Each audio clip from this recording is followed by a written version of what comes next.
How've the last few weeks been for you? Has it been as different as I would hope that it would be for you?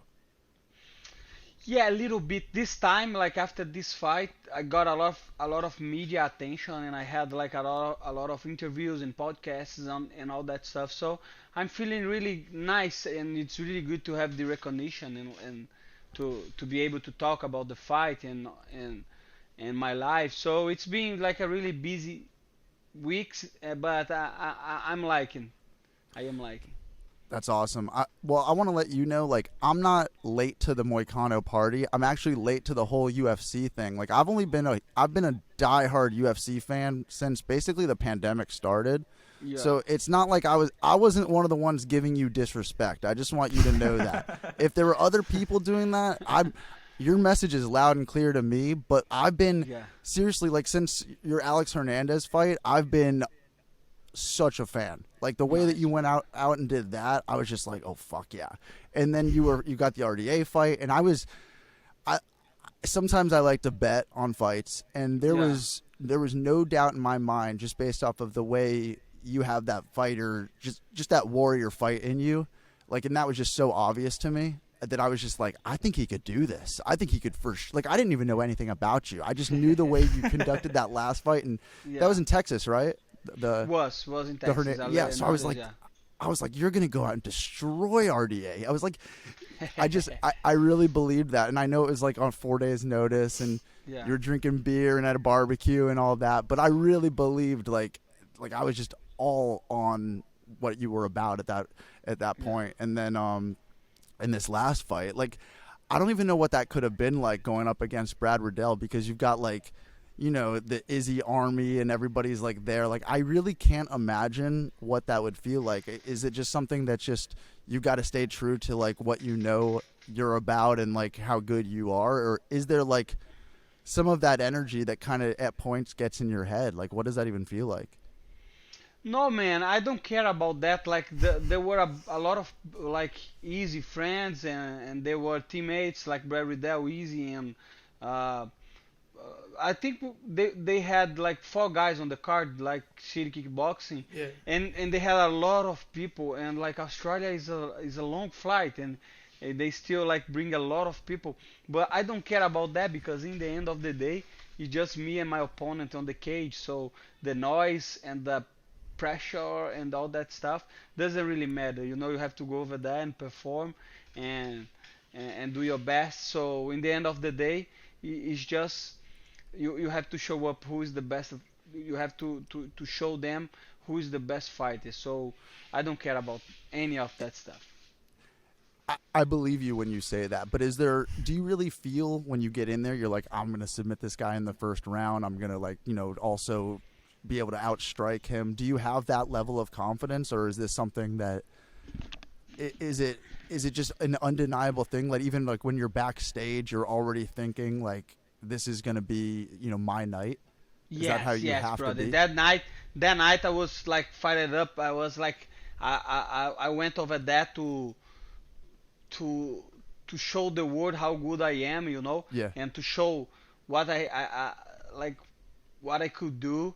And that was my plan to go over there, make a statement to outstrike him, to put him on the ground, and to finish him. That was my whole mindset in that night, and I was very fortunately so I could do what I train and what I visualize. So it was a really good night for me. Dude, that gives me chills. And you literally fired everybody up. Like there's me because I'm not able to watch the fight, so I need to connect with somebody like you. Like after the fight, like on the mic, the way that you do it. And Yeah, like you're only out there for 3 minutes, so like you're not even hearing the commentary. Like at times, like you had DC being like, "Oh, Reynato's like outstriking Brad," like, but it didn't even last long enough to be able to connect with what you were doing until you got on the mic, and then you just unleashed. yeah, And the best was I was listening back to that today, and you even like there was like a moment where you just finally scream out the Moicano wants money, like, and Joe Rogan is just, and as a comic, he just starts laughing. Like yeah, he's just like yeah, you made the comedian laugh. Like he's just yeah, like, oh fuck, this guy's like, you were killing. Like in the words of a yeah. comic, you were killing the crowd. Are you a comic? Do you watch comedy? You like I your love comedy. Like comedy for me, like in this world of stress and suffering, I think laughter is the best medicine. Like dark humor, good. Like yeah, it's just the best outlet to get out of your own head and like yeah. whatever you're feeling that's negative. I think that it can always be just a nice coat of comedy humor is just the best way to get through a bad situation. Yeah, there is something about comedy that you can say whatever you want in comedy, right? And you can like express yourself. And I feel I did that, because I don't know. I'm not a funny guy all the time, but sometimes I got too emotional, even in my house, even in my home, and sometimes I am funny and without wanting to be funny. And I think this was what happened because I was so emotional and Right. I started to talk about, and my English is not great, but man, what was very nice to see like Joe Rogan laughing and Yeah. having even after the fight I was watching the video and say, man, he was enjoying the speech and the talk, and I thought it was great. It was a great moment for me.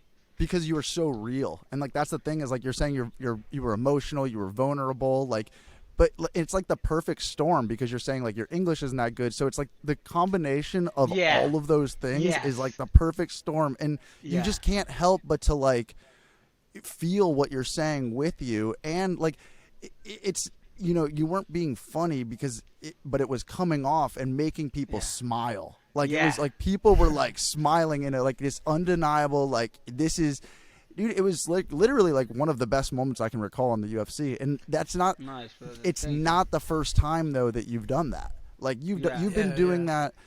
And the one thing I was thinking is your exposure this year. You've been fighting basically 3 arenas, right? Yes. Yes. Yes. It Dude, was a great that's so exposure. different than like Yeah. everybody else who's been fighting in these Apex, like which is, Yes. I mean, Sal and I are huge fans. So like it's 4 p.m. starts the prelims. I watch everything. Like I'm Yeah. watching every prelim fighter, no matter where they're fighting. Apex. I mean, even different organizations. This weekend with the PFL was wild. Like, but like for me, the exposure that you've been getting it's so different. It's got to be fighting in front of a crowd, like a big crowd versus the few hundred or 1,000 at the Apex. Yeah. No, it's so different.